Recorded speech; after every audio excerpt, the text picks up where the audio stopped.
datang di podcast Rumah Degiri, Rumah Demokrasi, Gagasan, dan Inspirasi.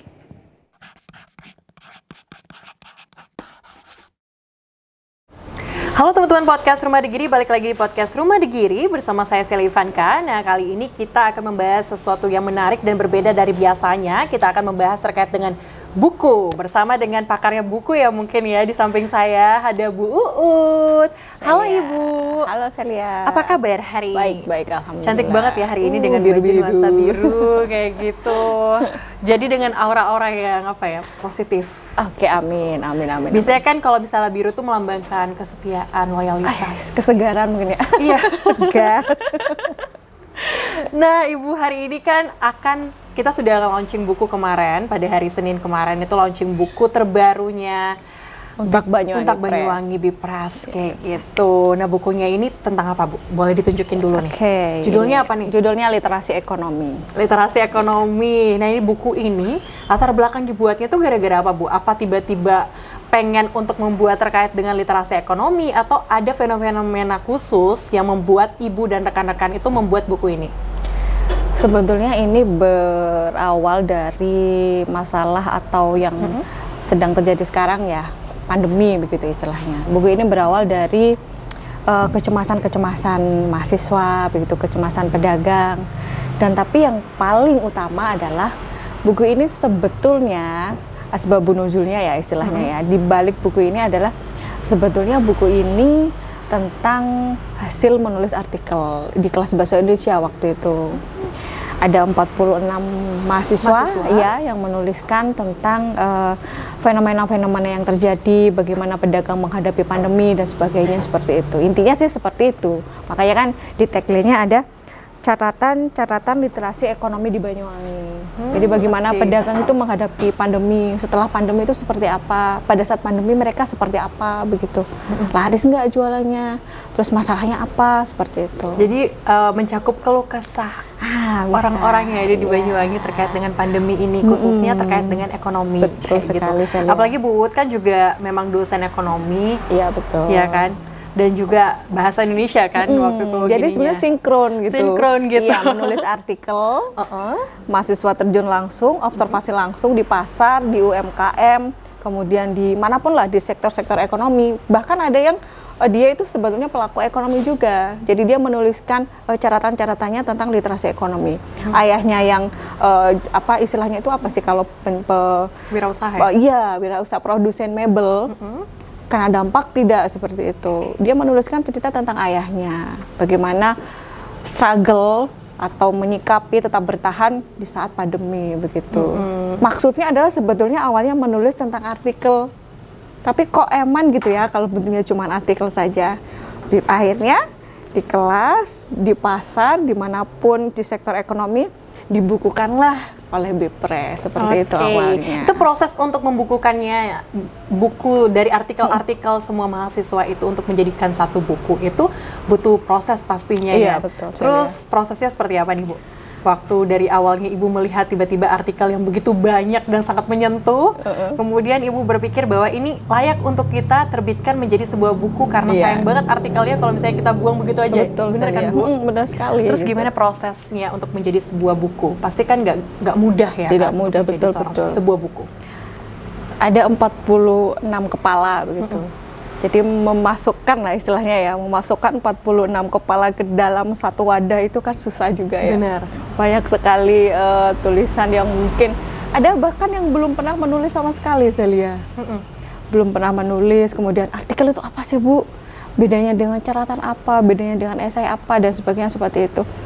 Awalnya ya harus berangkat dari observasi. Kan tidak bisa begitu ya. Kalau sekadar menulis saja tanpa ada bayangan, tanpa ada catatan apapun begitu.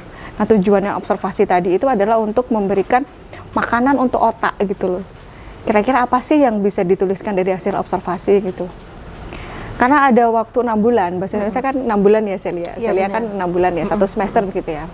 6 bulan pertama itu masih dasar-dasar saja. Misalnya belajar bagaimana menulis, titik koma, huruf besar, huruf kecil. Nah, 3 bulan yang terakhir setelah UTS Celia, kita langsung terjun ke lapangan. Jadi bareng sama 46 mahasiswa itu? Betul sekali. 46 mahasiswa itu ada yang langsung datang ke Pasar Belambangan. Setelah di Pasar Belambangan ternyata dia mungkin tidak menemukan TikTok ya, artinya tidak menemukan, oh nggak bisa ditulis ini di rumah saya, ternyata ada sendiri begitu misalnya. Atau tadi yang saya cerita itu ya, bapaknya adalah pelaku ekonomi, dia sendiri pelaku ekonomi, saya menulis aja lah gitu. Mereka terjun ke lapangan, kemudian dikontemplasikan, setelah observasi ada kontemplasi, kita tulis bersama-sama dalam waktu 3 bulan itu. Tulisannya ya masih berupa catatan-catatan kecil, mungkin kira-kira hanya beberapa kalimat, beberapa paragraf begitu. Dari Zoom ke Zoom, kalau tidak salah sampai 5-10 Zoom yang kami lakukan untuk membuahkan satu buku ini Satu gitu. buku Saya itu ya. Ada beberapa kali Zoom. Zoom yang pertama mungkin jebret dimunculkan, waduh pusing saya lihat, nggak karuan kan. Saya sendiri juga bukan orang yang bisa menulis secara apa ya istilahnya, itu kan kalau bahasanya, kalau nulis puisi mah gampang tanpa teori, tapi ini tulisan yang walaupun hanya berupa catatan begitu ya, tapi kan tidak bisa sekadar cuma catatan saja gitu. Pertama, ide pokoknya dulu, ide pokoknya pasar, ekonomi, UMKM, pelaku dan sebagainya begitu ya. Oke, ternyata mereka ide pokoknya dapat, ide besarnya dapat, tapi rata-rata adalah tidak bisa menuliskan bagaimana kaidah-kaidah penulisan itu menjadi sebuah buku gitu loh saya lihat. Itu yang memang sulit. Observasi sudah, kemudian menuliskan catatan-catatan sudah, menuliskan gambaran besar sudah, tapi menuangkannya ke dalam sebuah buku atau menjadi sebuah artikel itu susah banget gitu. Mungkin step by stepnya gitu ya, Iya, yang kurang step by dipahami. stepnya ini yang mereka, gimana sih Bu, setelah wawancara terus ditulis jadi buku, gimana sih caranya gitu. Itu banyak sekali masalah-masalah seperti itu. Akhirnya ketika mereka menulis ya seperti catatan, ibu ini diwawancarai, bertemu dengan ini, bahkan dialog-dialog wawancara itu masuk juga ke situ gitu. Mereka kan tidak bisa, kata-kata dialog kan kurang tepat kalau masuk ke artikel atau catatan-catatan yang berbau akademis seperti ini. Itu pertama mungkin itu. Kemudian yang kedua, ketiga, yang terakhir, kalau sudah ya semi final gitu ya, semi selesai, baru ke masalah ejaan. Ini juga memusingkan buat saya loh ya, buat saya pribadi ya. Buat saya juga mungkin. Karena kadang kan dia yang digandeng, dia nggak digandeng, bener-bener. itu. Saya sampai sekarang juga masih bingung sih sama itu ya, Itu Bu. remeh saya lihat sebenarnya. Itu kan hal remeh, tapi banyak orang yang ya karena dianggap remeh itu akhirnya meremehkan gitu loh. Bahwa penggunaan kaidah kebahasaan, ejaan itu dianggap sambil lalu gitu loh. Dan penggunaan huruf besar misalnya di Banyuwangi, di Jakarta, di sana, mereka sekali bermahasiswa ya dalam tanda kutip ya, bukan untuk merendahkan mahasiswa tidak, tapi kurang tahu, kurang memahami hal-hal seperti itu gitu loh. Artinya hal-hal kecil, oh bagaimana saya harus menuliskan degiri di dalam judul, apakah kapital semua, apakah kecil semua, itu masih banyak memang yang harus diperbaiki. Nah, dari tulisan itu juga saya akhirnya belajar bahwa hal yang remeh seperti ini banyak tidak diperhatikan gitu. Sekali bermahasiswa mungkin saya juga sering juga gitu salah ya menuliskan dan sebagainya gitu. Tanda koma, titik koma, tanda hubung, tanda seru, tanda baca. Soalnya detail kan, Bu. Betul. Ini ada 46 orang gitu yang harus diperbaiki satu persatu. Dan untungnya adalah terbantu dengan adanya Zoom, karena kan bisa diedit langsung di situ. Iya, jadi benar. kelihatan langsung mereka memegang laptopnya masing-masing. Saya dengan laptop saya, oh ini salahnya, mereka langsung mengganti. Enaknya seperti itu. Mungkin berbeda ketika ada di kelas gitu ya. Gitu. Enaknya Jadi pandemi apa gitu ya?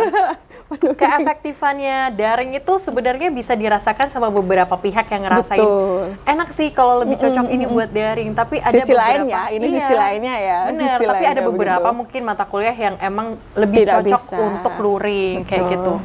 Tapi emang kalau misalnya kedepannya dibuat bisa keduanya gitu ya, ada hybrid. ya hybrid, ada yang daring, ada yang luring, itu lebih efektif dan efisien sih menurut aku. Betul, Misalnya betul. teori kita bisa belajar lewat Zoom, tapi Betul. kalau untuk praktek dan juga perhitungan kita bisa langsung luring gitu ya, Bu ya. Iya, bisa. Bu, tadi kan Ibu udah nyampein kalau misalnya ada 46 mahasiswa yang ikut tergabung dalam pembuatan buku ini. Iya, betul. Tetapi selain itu pasti ada keterlibatan dari pihak-pihak lainnya seperti dosen-dosen mungkin atau rektor atau siapapun di Untak Banyuwangi yang terjun langsung untuk membantu menerbitkan buku ini? Siapa Iya. aja sih Bu? Sebenarnya gini, Selain Bu Ut ya? Ya, mau menyebutkan nama sendiri, nggak boleh ya nyebut nama sendiri. Sebetulnya ini mau saya buat berjilid gitu. Berjilid, Literasi ekonomi 1, literasi ekonomi 2, begitu. Yang nantinya akan meminta beberapa dosen untuk menjadi titik poin atau nama utama atau penulis utama. Kalau kali ini literasi ekonomi yang pertama ada nama Dekan Fakultas Ekonomi, Bapak Jainuddin Imam. Sementara awal dulu karena menghormati beliau kan. Kalau saya tulis nama saya kan nggak enak gitu loh. Sombong dan cokak kan jadinya. Ini Bapak Jainuddin Imam. Untuk yang Versi pertama. ya versi pertama. Untuk kedua mungkin bisa Ibu Wakil Dekan atau apa dan sebagainya seperti itu. Jadi buku ini akan mewakili Fakultas Ekonomi Betul. khususnya ya, karena Iya, kan Fakultas membahas Ekonomi. terkait dengan literasi ekonomi Iya. yang nanti memang langsung terjun kepada ekonomi masyarakat, UMKM dan perekonomian, sebagainya. ya, sektor-sektor ekonomi yang ada di Banyuwangi sih khususnya. Yang ada di lebih ke Banyuwangi. ya. Sasarannya selain itu apa aja nih Bu? Emang sasarannya khusus untuk UMKM atau buku ini nanti sasarannya untuk siapa yang akan membaca? Kalau khusus untuk buku literasi ekonomi ini, karena berbicara tentang ekonomi yang ada di Banyuwangi, otomatis sangat terkait dengan pergerakan UMKM begitu. Artinya sebetulnya kalau memang untuk siapa buku ini khususnya ya untuk mahasiswa gitu. Karena mereka sedikit membaca bahwa ternyata hasil observasi pandemi dalam tanda kutip dalam hal ini itu bisa menjadi buku gitu. Jadi mereka sedikit banyak bisa belajar, oh ternyata setelah observasi bisa dicatat ya, dan hasilnya bisa dibukukan seperti itu.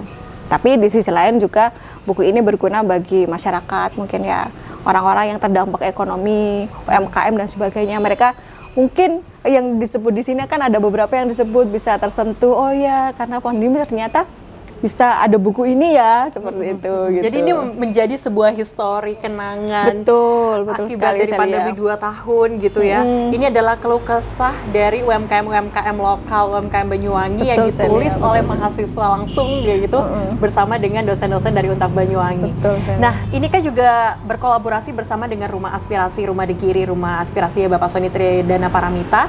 Apa keterkaitan antara Rumah Degiri dan juga buku literasi ekonomi ini, Bu? Saya kira sangat terkait ya Celia ya, karena Pak Soni kita tahu beliau sangat dekat dengan para pemuda begitu ya, dekat dengan Wandra, apalagi kemarin usai mengadakan apa itu namanya untuk olahraga itu ya, untuk anak-anak muda usia dini, usia dini untuk sepak bola dan sebagainya. Saya kira kedekatan Pak Soni dengan para pemuda ini bisa memberikan warna lain begitu Celia. Kalau misalnya berbicara tentang buku ini secara khusus, Pak Soni, kemudian sektor-sektor ekonomi, beliau kan konsen di bidang ini begitu ya.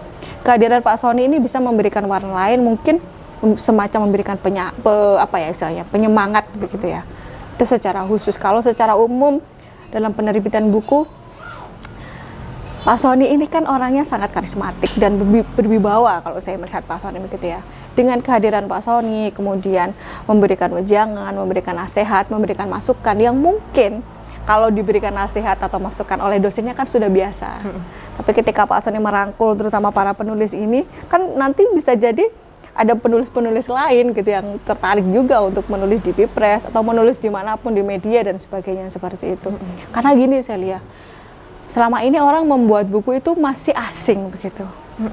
Orang membuat buku itu masih asing, kemudian masih aneh begitu anak muda membuat buku ya, walaupun di Indonesia kita tahu di luar negeri juga banyak kan orang penulis-penulis muda gitu. Tapi kalau kita lihat di Banyuwangi itu jangankan untuk menulis buku gitu ya Celia.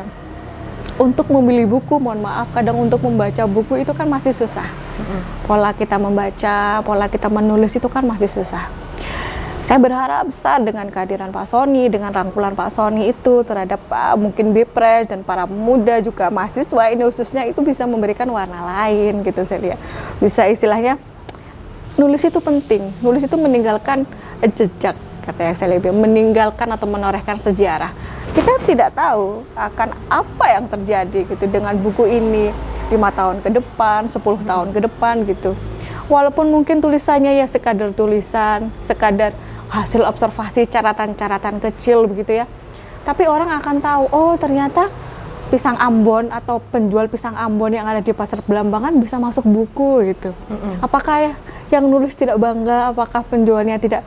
Wah, ternyata objeknya jadi luas. Iya gitu. betul, begitu saya lihat. Saya kira kehadiran Pak Sony, kedekatan Pak Sony dengan UMKM dan sebagainya ya sangat membantu dan sangat terkait gitu saya lihat. Jadi kedepannya mungkin harapannya Bu Ut untuk literasi ekonomi kedua, jilid 2, jilid 3 dan sebagainya, ada beberapa tema-tema baru yang akan kita angkat lagi selain pandemi gitu betul, misalnya. Pandemi dan ekonomi begitu ya. Saya lihat. Gitu. Dan juga keterkaitannya dengan Pak Sony sebagai DPR RI Komisi 6 di UMKM juga yang memang dekat sama UMKM gitu ya. Betul. Karena kalau misalnya dilihat sekarang Ibu kan juga sebagai ini ya salah satu pembina UKM literasi. Minat anak-anak muda terhadap buku itu kan masih rendah ya. Betul. Jangankan membeli seperti yang saya katakan tadi, jangankan membeli, jangankan membaca, membuat buku saja mungkin dalam bayangan mereka apa sih membuat buku gitu. Ribet. Iya, apa sih bikin buku itu seperti apa sih gitu. Dan ternyata mereka mengalami ternyata bikin buku gampang ya Bu gitu. Yang susah mungkin menuliskannya. Itu mah menuliskannya kan ada latihan, ada termin-termin untuk latihan, ada editing. Jangan lupa di dalam buku itu kan ada yang namanya editor. Editor kan gunanya untuk ngedit, memberi catatan, memberi masukan. Oh tulisannya kurang begini nih, oh tanda bacanya salah begitu misalnya. Oke. Pasti selama Ibu membuat buku ini pasti anak-anak banyak yang mau nyerah ya? Atau banyak banget? Banyak banget saya lihat. Iya, karena kalau misalnya udah dikritik sedikit gitu pasti rasanya yaudah deh aku nyerah aja gitu. Apalagi kayak bayangkan mereka mau belum revisi aja, belum skripsi aja udah direvisi terus sama Bu Ut. Sampai 10 kali zoomnya ya kan, udah ngabiskan kuota, ngabiskan otak. Tapi sekarang alhasil anak-anak mahasiswa yang sudah ada di dalam ikut terlibat di dalam buku ini nih, gimana perasaan mereka dari sudut pandang Bu Ut? Pasti senang ya. Kalau karena saya yang karena saya yang menjadi bagian di dalamnya, walaupun nama saya nggak ada di sini saya lihat. Oh, nggak ada di sini nama saya. Oke. Pasti mereka akan bangga begitu. Karena yang kemarin hadir adalah 25 orang penulis, salah satu atau 25 orang yang hadir kemarin itu ya nulis di sini gitu. Pastinya ya sangat bangga. Mereka istilahnya wis tak gawe kelon gitu kan, dalam tanda kutip ya wis tak saya bawa kemana-mana, ini tak kelon di buku ini saya bawa kemana-mana, ini hasil tulisan saya gitu loh. Meskipun dengan banyaknya revisi. Betul. Tapi ini menjadi sebuah temuan baru kalau misalnya anak-anak muda itu diberikan kesempatan untuk melaunchingkan sebuah buku gitu ya Bu ya. Nah Bipras ini kan juga berperan sebagai apa ya, Pusat media penerbitan, cetak ya, penerbitan di Untak Banyuwangi. Ini berdiri sejak kapan sih Bu? Sebetulnya Untak Banyuwangi Press ini adalah salah satu pusat ya yang ada di Untak Banyuwangi, pusat penerbitan dan publikasi begitu ya. Ini saya kepala kedua. Sebetulnya ada Pak Il Badri sebelum saya. Itu 2019 buku yang pertama di launching pada saat itu adalah buku Pak Rektor. Buku Pak Rektor. Iya, buku Pak Judulnya Rektor. apa? Judulnya Merajut Persatuan kalau tidak salah. Ini ada bukunya. Nah, ini. Merajut Persatuan, Merawat Kebangsaan. Ini buku Bipres kali pertama. Ini edisi pertama. Edisi Bipres pertama. Ditulis langsung sama Bapak Ditulis Rektor ya? langsung oleh Bapak Rektor.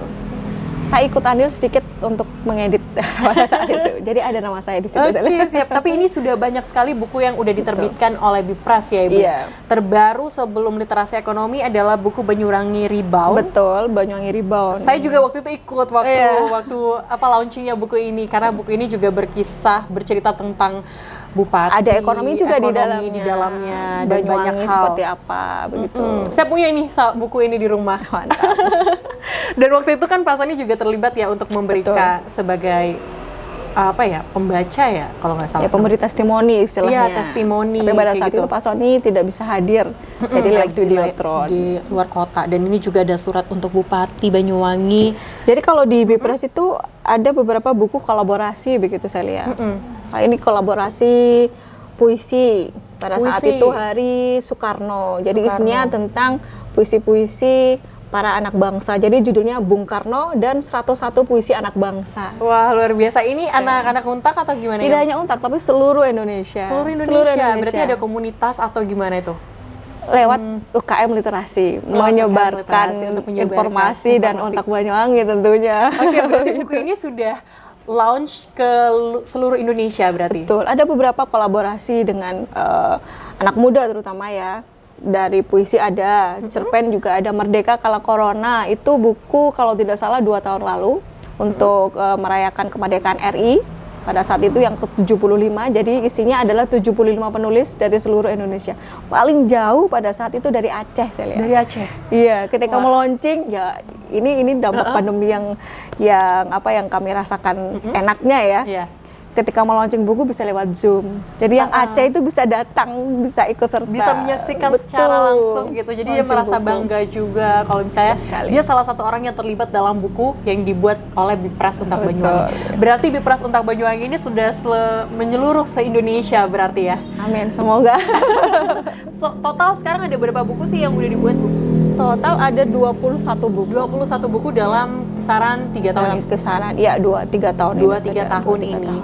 Berarti pandemi paling banyak menghasilkan buku. Pandemi paling banyak menghasilkan buku. Justru Benar, ketika benar. pandemi, mungkin orang tidak boleh keluar rumah ya. Akhirnya di rumah produktif begitu saya lihat, menuliskan sesuatu begitu. Benar sekali. Ini juga terbit pada saat pandemi. Surat Ini untuk iya, Bupati, ya. Ini istimewa buat Bipres karena pada saat itu di-launching langsung oleh Bupati selain Banyuwangi Banyuwangi Reborn Reborn. ya. Jadi ini langsung di-launching oleh Bupati. Kebetulan Zoom juga saya lihat. Berisi tentang surat untuk Bupati, apa yang ingin disampaikan masyarakat muda terutama untuk Bupati Banyuwangi pada saat itu. Berarti keterlibatan anak-anak muda banyak banget ya Banyak dalam buku banget, ini? banyak banget terutama di buku ini. Jadi semacam caratan untuk Ibu Bupati seperti apa ke depannya mahasiswa atau para pemuda itu maunya Bupati kayak gimana sih gitu. Bupati apakah bisa jadi bestie gitu istilahnya. Karena kan kita pengen punya seorang pemimpin yang benar-benar Dekat. merangkul kita semua, dekat dengan kita, dapat mendengarkan kita gitu kan, keluh kesah kita. Dan melalui buku ini adalah salah satu catatan-catatan anak-anak muda yang bisa dibaca sama Ibu Bupati sambil mau tidur gitu ya. Jadi Betul Bupati sekali, merasa lebih dekat. Mungkin ini bisa surat untuk Bupati edisi kedua, edisi ketiga. Boleh kalau berganti begitu ya. Iya saya. bisa gitu. Mungkin next surat untuk presiden. Mungkin Boleh. ya. Amin amin. Amin. Harapannya Bu Uut sebagai Kepala Bipres, apa harapan terbesar Bu Uut terhadap buku-buku yang sudah Ibu launching bersama dengan teman-teman, bersama dengan Bipres, dan kedepannya harapannya Ibu untuk pemuda-pemuda, khususnya mahasiswa-mahasiswa Untak dan seluruh Indonesia terhadap literasi dan juga mencintai buku?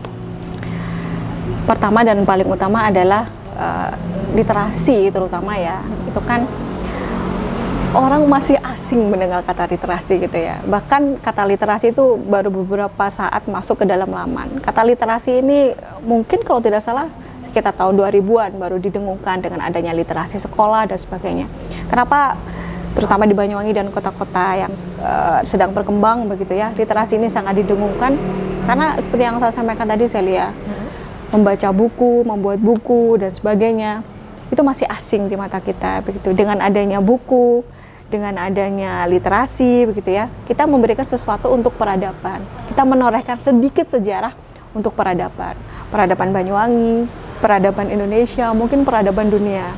Karena percuma saya lihat orang yang pintar bicara, orang yang pintar istilahnya pintar segala hal, tapi dia tidak menuliskan apa yang dia bicarakan atau apa yang dia utarakan begitu. Karena ketika dia berbicara 1 jam, 2 jam akan hilang. Orang mungkin akan lupa. Tapi ketika ditulis, dimasukkan ke dalam sebuah buku, dibukukan, dicetak dan sebagainya seperti itu, orang akan ingat. Mungkin untuk dirinya sendiri sebagai pengingat bahwa oh saya pernah membuat buku, oh saya pernah ikut andil menjadi bagian dari literasi begitu ya, walaupun skupnya masih skup kecil. Kemudian ke depannya budaya menulis itu masih sangat kurang. Karena kita biasa bertutur, karena kita biasa didongengi begitu ya. Jadi mungkin anak-anak muda ketika ada kata ayo berliterasi, ayo menulis itu mereka masih gamang melakukannya. Mereka masih bisa nggak ya saya nulis begitu kan saya lihat. Harapan saya itu saya lihat. Salah satunya adalah literasi ini masih sangat jarang didengungkan. Walaupun kalau misalnya membicarakan tentang literasi dan pemuda, banyak sebetulnya orang yang nulis dan sebagainya gitu, tapi masih jarang untuk mengeksposnya. Mungkin gimana ya cara buatnya dan sebagainya begitu. Tapi dengan kehadiran Bipres, dengan kehadiran buku-buku, ini membuktikan bahwa literasi dan buku itu bisa untuk misalnya kita itu sebagai anak muda bisa untuk menuangkan curah hati kita ke dalam sebuah buku. Tidak hanya gitu. sekadar curahan di medsos. Jadi medsos kita itu lebih positif nantinya ya, karena Betul. banyak hal-hal kata-kata kiasan yang sudah kita pelajari dari bagaimana kita belajar terkait dengan literasi gitu. Iya, saya lihat. Benar ya? Betul sih. Oh ya Ibu, kalau misalnya anak-anak muda yang menonton podcast Rumah Digiri kali ini tertarik untuk belajar menulis meskipun mereka bukan berasal dari Untak Banyuwangi, apakah terbuka sekali untuk umum dan sebagainya gimana? Boleh, sangat terbuka. Untak Banyuwangi Press ini tidak hanya untuk akademisi, walaupun memang awalnya untuk akademisi Untak, untuk dosen-dosen yang mau menulis, mahasiswa yang mau menulis, tapi kami membuka lebar, membuka kesempatan untuk ikut berkolaborasi gitu, karena buku-buku Bipres ini seperti yang disampaikan tadi ya, ada gabungan-gabungan, ada juga yang ditulis oleh dosen YIN, ada bapak ibu guru juga yang ikut menulis gitu. Jadi kalau misalnya teman-teman mau ikut menulis, bisa langsung ke Untak Banyuwangi Press di kampus Untak Banyuwangi. Oke, kalau misalnya reach by online gimana Bu? Kalau misalnya mereka jauh nih di Papua, di Aceh seperti tadi, itu reach online-nya gimana nih? Atau sudah ada di Instagram? Tokopedia dan Shopee. Oke, berarti Buku-buku buku-buku Untak Banyuwangi, Bipres Untak Banyuwangi sudah ready di Tokopedia. Tokopedianya namanya apa? Untak Banyuwangi Press. Untak Banyuwangi Press. Jadi bisa dicek di sana kalau misalnya kalian tertarik sama buku-buku Bipres Untak Banyuwangi, khususnya untuk literasi ekonomi. Mungkin kalian pengen turut andil langsung dalam literasi ekonomi jilid 2 dan juga mencurahkan isi-isi hati para masyarakat di sekitar daerah-daerah kalian, sehingga nanti literasi ekonomi jilid kedua nanti bisa mencakup Indonesia, bukan hanya Banyuwangi. Betul, amin. Amin. Bu, terima kasih hari ini sudah bergabung di terima kasih, podcast Celia. Rumah Digiri. Kita sudah sharing banyak hal terkait dengan literasi, seberapa penting sih literasi terhadap perkembangan anak muda, khususnya bagaimana anak muda, minat bakat anak muda dituangkan dalam sebuah buku yang saat ini di launching, yaitu buku literasi ekonomi. Semoga buku ini bisa menjadi sebuah buku yang bisa dikenang oleh masyarakat Banyuwangi. Amin. Karena membahas terkait dengan kesulitan dan susah senangnya masyarakat Banyuwangi melewati masa-masa pandemi. Ya, oke teman-teman podcast Rumah Digiri, saksikan terus podcast Rumah Digiri setiap hari Jumat jam 7 malam di YouTube Rumah Digiri. See you dan terima kasih. Salam literasi. Salam literasi. Salam literasi.